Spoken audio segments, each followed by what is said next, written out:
Sri motivation YouTube சேனலுக்கு வந்திருக்கிற உங்கள் எல்லாரையும் அன்போடு வரவேற்கிறேன். இந்த யூடியூப் சேனலில் சிந்தனையை தூண்டக்கூடிய குட்டி குட்டியான அழகான கதைகளை தான் நம்ம பார்க்க போகிறோம். வாங்க கதைக்குள்ளே போகலாம். இன்னைக்கு நம்ம பார்க்க போகிற குட்டி கதை ஸ்ரீ சங்கரர் வாழ்க்கை பயணம். கிட்டத்தட்ட 1200 ஆண்டுகளுக்கு முன்னாடி கேரள மாநிலத்துல பூர்ணா நதிக்கரையில காலடி என்னும் அழகிய கிராமத்துல வாழ்ந்து வந்த நம்பூதிரி பிராமண தம்பதியருக்கு சிவகுரு ஆரியம்மாள் ஆகியோருக்கு நீண்ட நாட்களாக குழந்தை பாக்கியமே இல்லாததால அவங்க கடும் விரதம் பூண்டாங்க. சிவபெருமான தூய்மையான பக்தியோடு ஆராதித்து வந்தாங்க. அதனால மகிழ்ச்சி அடைந்த கருணாமூர்த்தி பரமேஸ்வரன் அவங்களுக்கு தன்னோட அம்சத்தோடு கூடிய ஒரு ஆண் குழந்தையை அருளினார். அந்த குழந்தை சங்கரன் என பெயரிட்டு பாசத்தோடு வளர்த்தும் வந்தாங்க. 5 வயசுல உபநயனம் செய்து வச்சாங்க.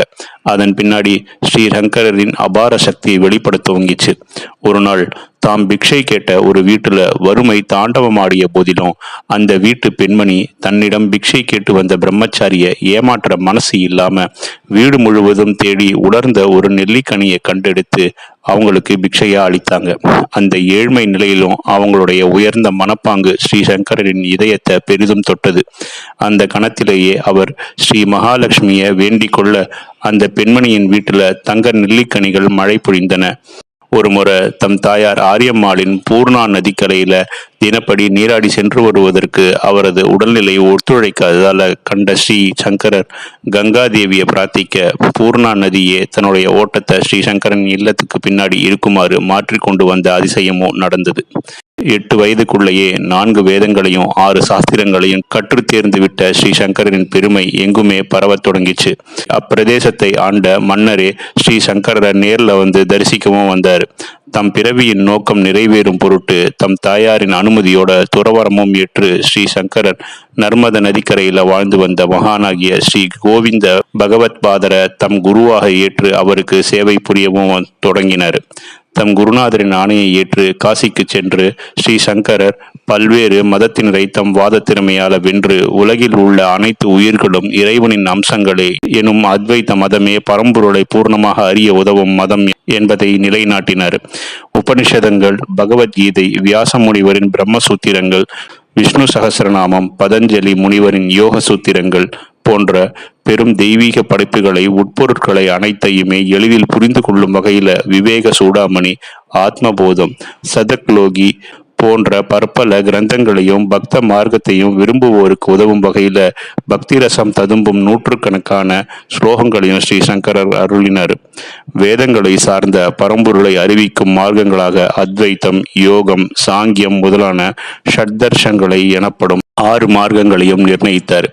பஞ்சாயதனம் எனப்படும் சிவன், அம்பாள், விஷ்ணு முதலான 5 கடவுள்களை ஒரு சேர வழிபடும் பூஜை முறையையும் ஏற்படுத்தினர். காஷ்மீர்ல பல்பல பெரும் பண்டிதர்களை வாதத்தில் வென்று புகழ்பெற்ற சர்வஜ்ஞ பீடத்துல அமர்ந்தார். இந்தியாவின் 4 திசைகளிலுமே 4 பீடங்களை தோற்றுவித்தார். அவரால் முதலில் தோற்றுவிக்கப்பட்ட பீடமே தென் திசையில உள்ள ஸ்ருங்கேரி ஸ்ரீ சாரதா பீடம். இதர பீடங்கள் பூரி கிழக்கு, பத்ரி வடக்கு மற்றும் துவாரகா மேற்கு ஆகிய இடங்கள்ல அமைக்கப்பட்டன. ஒரு நாள் தன்னோட சீடர்கள் பின்தொடர துங்கா நதிக்கரையில ஸ்ரீ சங்கரர் வந்து கொண்டிருந்த சமயம் அங்கு தென்பட்ட ஒரு காட்சி அவரை பெரும் ஆச்சரியத்துக்குள்ளாக்கியச்சு. வெயில்ல பிரசவ வலியால அவஸ்தப்பட்டு கொண்டு இருந்த தவளைக்கு நாகம் ஒன்று தன்னுடைய படத்தை விரித்து நிழலை தொந்து கொண்டிருந்தது. இதை கண்ட ஸ்ரீ சங்கரர் இயற்கையிலேயே நாகத்திற்கு தவளை தான் உணவு. ஆயினும் இங்கே தன் இரையான தவளையை இறை என காணாது அதன் இன்னலுக்கு இறங்கி அதற்கு உதவ ஒரு நாகம் முற்படுகிறது என்றால் இந்த மண்ணின் மகிமைதான் என்ன அப்படின்னு அவர் எண்ணினார். மறுகணமே என் முதலாவது பீடத்தை அமைக்க இந்த புண்ணியம் நிறைந்த தலமே மிக பொருத்தமான இடம் அப்படின்னு உறுதியும் பூண்டாரு. பின் அங்கிருந்த பாறையின் மேல அம்பாளின் எந்திரமான ஸ்ரீ சக்கரத்தை வரைந்தார். அதன் பின் அவர் ஸ்ரீ சரஸ்வதி தேவியை தானம் செய்தார். தேவியும் உடனே காட்சி தந்தாங்க. தாயே, ஸ்ரீ சாரதை எனும் பெயர்ல நீ இவ்விடத்துல நிரந்தரமாக குடிக்கொண்டு பக்த ஜனங்களுக்கு அருள் புரிந்து வர வேண்டும் அப்படின்னு சங்கரர் பிரார்த்தித்தார். தேவியும் மகிழ்வுடன் அவரோட பிரார்த்தனைக்கு சம்மதித்தாங்க. ஸ்ரீ சாரதையை பிரதான தெய்வமாக கொண்டு அன்றைய தினம் அவரால் தோற்றுவிக்கப்பட்ட பீடம் ஸ்ரீ சாரதா பீடம் அப்படின்னு அழைக்கப்பட துவங்கிச்சு.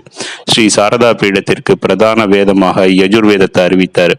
கைலாசத்தில் இருந்து தெரிவிக்கப்பெற்ற ஸ்ரீ சந்திரமௌலீஸ்வர ஸ்படிகலிங்கத்தை, ஸ்ரீ ரத்னகர்ப்ப கணபதி விக்கிரகத்தையும் மற்றும் மகாமேரு யந்திரத்தையும் பீடத்தின் நித்திய பூஜைக்காக ஸ்ரீ சங்கரர் அருளினர். ஸ்ரீ சாரதா பீடத்தின் நிர்வாகத்தை தம் முக்கிய சீடர்கள் சாட்சாத் நான்முக பிரம்மதேவனின் அவதாரமாக கருதப்பட்ட ஸ்ரீ சுரஸ்வராச்சாரியார்கிட்ட ஸ்ரீ சங்கரர் ஒப்படைத்தார்.